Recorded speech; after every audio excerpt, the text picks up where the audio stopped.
అధర్వణ భద్రకాళి, నికుంభిల, అపరాజిత. సప్తమాత్రికల్లో ఒకరైన ప్రత్యంగిరాదేవి పేర్లే ఇవి. సాధారణంగా ఈ ప్రత్యంగిరాదేవికి ఎక్కువ మంది పూజించరు. కానీ ఈ ప్రత్యంగిరాదేవి ఎంత శక్తివంతురాలంటే ఎవరైనా దుష్ట ప్రయోగం చేస్తే ఈ ప్రత్యంగిరాదేవిని ఆరాధించడం వల్ల ఆ దుష్ట ప్రయోగాన్ని తిప్పికొడుతుంది. అసలు ఈ ప్రత్యంగిరాదేవి పూర్తి కథేంటి? మార్కండేయ పురాణం ప్రకారం కృతయుగంలో హిరణ్యకశ్యపుడు అనే ఒక రాక్షసుడు ఉండేవాడు. ఆ హిరణ్యకశ్యపుడి కొడుకే ప్రహ్లాదుడు. అయితే ప్రహ్లాదుడు విష్ణుమూర్తిని పూజిస్తాడు అనే ఒకే ఒక కారణంతో హిరణ్యకశ్యపుడు ప్రహ్లాదుడిని సర్వరకాల హింసించి ప్రహ్లాదుడిని చంపడానికి సిద్ధమవుతాడు. అప్పుడు విష్ణుమూర్తి ప్రహ్లాదుడిని కాపాడడం కోసం ఉగ్రమైన నరసింహస్వామి రూపంలో ఈ భూమి మీద అవతరించి ప్రహ్లాదుడిని కాపాడి హిరణ్యకశ్యపుడు పేగులు చీల్చి అతి క్రూరంగా సంహరిస్తాడు.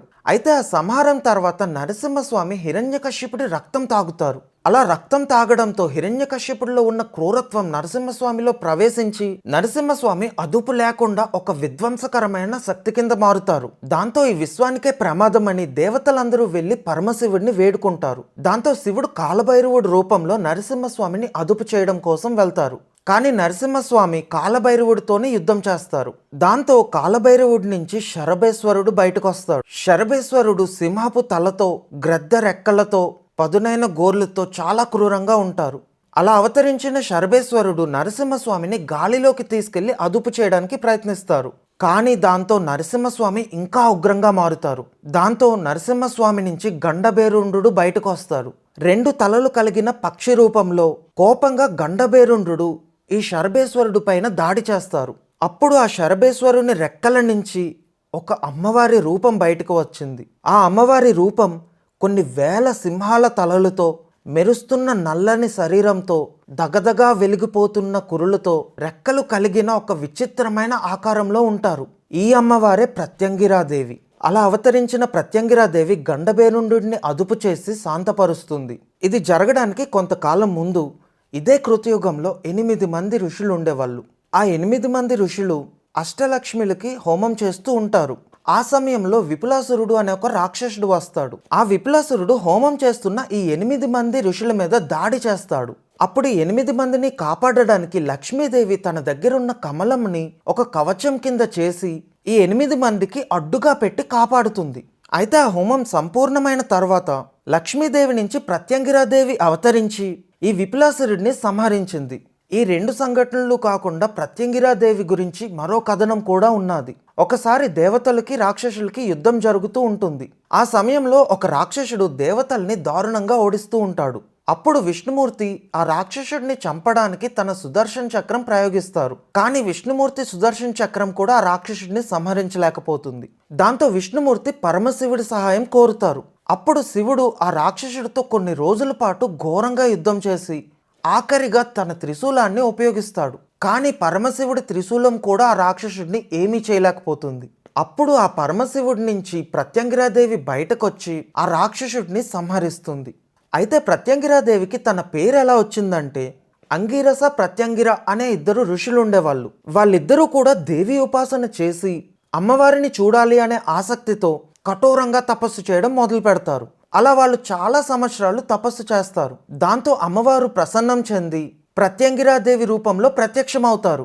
అప్పుడు ఆ ప్రత్యంగిరాదేవిని చూసిన ఈ 2 ఋషులు కూడా అమ్మ నిన్ను చూస్తే ఆదిశక్తిలోనే ఒక రూపమని అర్థమవుతుంది. కానీ ఇప్పటి వరకు నీ గురించి మేము వినలేదు. నువ్వు ఎవరమ్మా, నీ పేరేంటి అని అడుగుతారు. దానికి ప్రత్యంగిరాదేవి ఆదిశక్తిలోనే ప్రత్యేకమైన రూపం నేను. నాకు ఇప్పటి వరకు పేరు అనేదే లేదు. కానీ మీ 2 భక్తికి మెచ్చి మీకొక వరం ఇస్తున్నా. ఇప్పటి నుంచి నన్ను మీ 2 పేర్లతో అంటే ప్రత్యంగిర అనే పిలువబడతాను అని ఆ 2 ఋషులకి వరాన్ని ప్రసాదిస్తుంది. రావణాసురుడు, ఘంటాకర్ణుడు, ఇంద్రజిత్తు లాంటి వాళ్ళు ఎన్నో మంది ఈ ప్రత్యంగిరాదేవిని పూజించేవాళ్ళు. రావణాసురుడి కొడుకు మేఘనాథుడు ఒకసారి వీళ్ళిద్దరూ కలిపి స్వర్గంలో ఉండే ఇంద్రుడి పైన దాడి చేసి యుద్ధాన్ని మొదలు పెడతారు. ఆ యుద్ధంలో మేఘనాథుడు ఇంద్రుడిని కూడా ఓడించి బంధిస్తాడు. దాంతో ఇంద్రుడిని విడిపించడానికి స్వయంగా బ్రహ్మదేవుడే దిగివచ్చి మేఘనాథుడితో నువ్వు ఇంద్రుడినే ఓడించావు కాబట్టి నీ పేరు ఇప్పటి నుంచి ఇంద్రజిత్ అని చెప్తాడు. కానీ ఇప్పుడు నువ్వు ఇంద్రుడిని విడిచిపెడితే నీకు ఎలాంటి వరం కావాలన్నా నేను ఇస్తాను అని చెప్తాడు. దానికి ఇంద్రజిత్ ఒప్పుకొని నాకు అమరత్వాన్ని ఇస్తే నేను ఇంద్రుడిని విడిచిపెడతాను అని అంటాడు. అప్పుడు బ్రహ్మదేవుడు, నీకు అమరత్వం కాదు గాని అలాంటి వరాన్నే ఇస్తాను, నీకు ఎలాంటి యుద్ధంలో అయినా అపజయం లేకుండా ఉండే ఒక వరాన్ని ఇస్తాను అని చెప్పి నికుంభిలాదేవి యజ్ఞం గురించి చెప్తాడు. ఈ నికుంభిలాదేవి యజ్ఞం నువ్వు మనస్ఫూర్తిగా చేస్తే యజ్ఞం ఆఖరిలో నీకు ఒక దివ్యమైన రథం బయటకు వస్తుంది. ఆ రథంలో ఉన్నంత వరకు నిన్ను ఎవ్వరూ ఓడించలేరు అని చెప్పి, కానీ ఒకవేళ ఆ యజ్ఞం గనక ఎవరైనా మధ్యలో ఆపగలిగితే ఆ యజ్ఞం ఆపిన వాడి చేతిలోనే నువ్వు చనిపోతావు అని ఒక షరతు పెడతారు. ఇది మొత్తం విన్న తర్వాత ఇంద్రజిత్ బ్రహ్మ పెట్టిన షరతుకి ఒప్పుకొని ఇంద్రుడిని విడిచిపెట్టి బ్రహ్మ దగ్గర నుంచి ప్రత్యంగిరాదేవి మంత్రాన్ని ఉపదేశించుకుంటాడు. ఇది జరిగిన తర్వాత ఇంద్రజిత్ నికుంభిలాదేవి యజ్ఞం చేసి ఎన్నో యుద్ధాలను గెలుస్తూ ఉంటాడు. రామరావణ యుద్ధంలో ఇంద్రజిత్ లక్ష్మణుడిని 2 సార్లు ఓడించి ఒకసారి చావుదాకా తీసుకువెళ్లి మూర్చిపోయేలాగా చేస్తాడు. కానీ హనుమంతుడు సంజీవినిని తీసుకువచ్చి లక్ష్మణుడిని తిరిగి బ్రతికించాడు అని తెలుసుకొని ఎలాగైనా సరే లక్ష్మణుడిని చంపాలి అనే ఉద్దేశంతో ఈ నికుంభిలాదేవి యజ్ఞం చేయడం మొదలు పెడతాడు. అయితే ఈ విషయం విభీషణుడు వెళ్లి రాముడికి ఇంకా లక్ష్మణుడికి చెప్తాడు. అప్పుడు లక్ష్మణుడు ఈ నికుంభిలాదేవి యజ్ఞం జరుగుతున్న ప్రదేశానికి వెళ్లి ఇంద్రజిత్ పైన దాడి చేయడం మొదలు పెడతాడు. జరుగుతున్నది దేవి యజ్ఞం కాబట్టి అక్కడ ఇంద్రజిత్తు ఎలాంటి ఆయుధాలను కూడా పెట్టుకోడు. దాంతో యజ్ఞంలో వాడే పాత్రలను ఉపయోగించి లక్ష్మణుడి దాడి నుంచి అడ్డుకొని ఆ ప్రదేశం నుంచి తప్పించుకొని పారిపోతాడు. కానీ బ్రహ్మ చెప్పినట్టుగా నికుంభిలాదేవి యజ్ఞంని లక్ష్మణుడు మధ్యలో ఆపగలిగాడు కాబట్టి ఆ మరుసటి రోజే లక్ష్మణుడి చేతిలో ఇంద్రజిత్తు చనిపోతాడు. నేను చేసిన దశమహావిద్యల వీడియోలో అమ్మవార్ల యొక్క బీజాక్షరాలన్నీ చెప్పాను, కానీ ఈ ప్రత్యంగిరాదేవి బీజాక్షరాలు మాత్రం నేను చెప్పను.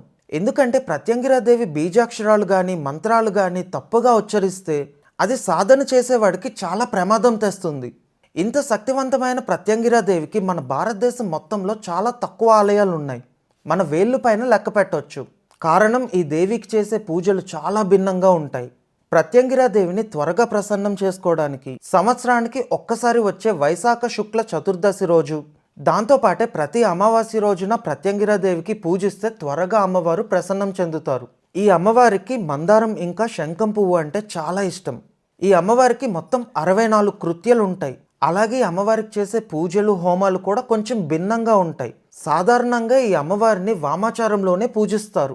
ఈ ప్రత్యంగిరాదేవికి చేసే పూజలు భిన్నంగా ఉంటాయని నేను ఎందుకు అంటున్నానంటే, ఈ అమ్మవారికి చేసే హోమంలోని ఎండుమిరపకాయలు ఉపయోగిస్తారు. ఆన్లైన్లో ప్రత్యంగిరాదేవి మంత్రాలు చాలా ఉంటాయి, కానీ అవేవి మీరు ప్రయత్నించొద్దు. ప్రత్యంగిరా కవచం అని ఒకటి ఉంటుంది.